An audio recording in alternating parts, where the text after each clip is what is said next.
কাছে এলো পূজার ছুটি। রোদ্দুরে লেগেছে চাঁপা ফুলের রং। হাওয়া উঠছে শিশিরে শির শিরিয়ে। শিউলির গন্ধ এসে লাগে, যেন কার ঠান্ডা হাতের কোমল সেবা। আকাশের কোণে কোণে সাদা মেঘের আলস্য দেখে মন লাগে না কাজে। মাস্টারমশাই পড়িয়ে চলেন পাথুরে কয়লার আদিম কথা। ছেলেটা বেঞ্চিতে বসে পা দোলায়, ছবি দেখে আপন মনে।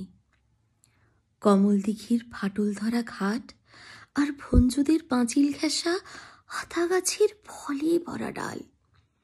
আর দেখে সে মনে মনে তিসির খেতে গোয়ালপাড়ার ভিতর দিয়ে রাস্তা গেছে এঁকে বেঁকে হাটের পাশে নদীর ধারে।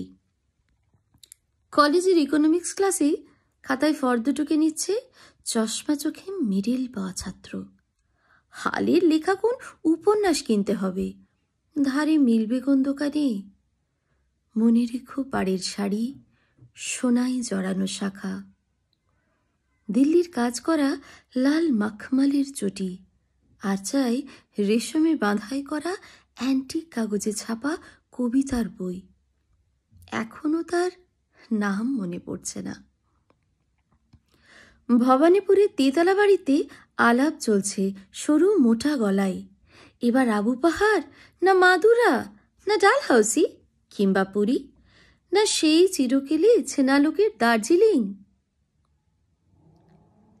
আর দেখছি সামনে দিয়ে স্টেশনে যাওয়ার রাঙা রাস্তায় শহরের দাদন দেওয়া দড়ি বাঁধা ছাগলছানা 5টা 6টা করে। তাদের নিষ্ফল কান্নার স্বর ছড়িয়ে পড়ে কাশের ঝালর দোলা শরতের শান্ত আকাশে। কেমন করে বুঝেছে তারা এলো তাদের পূজার ছুটির দিন।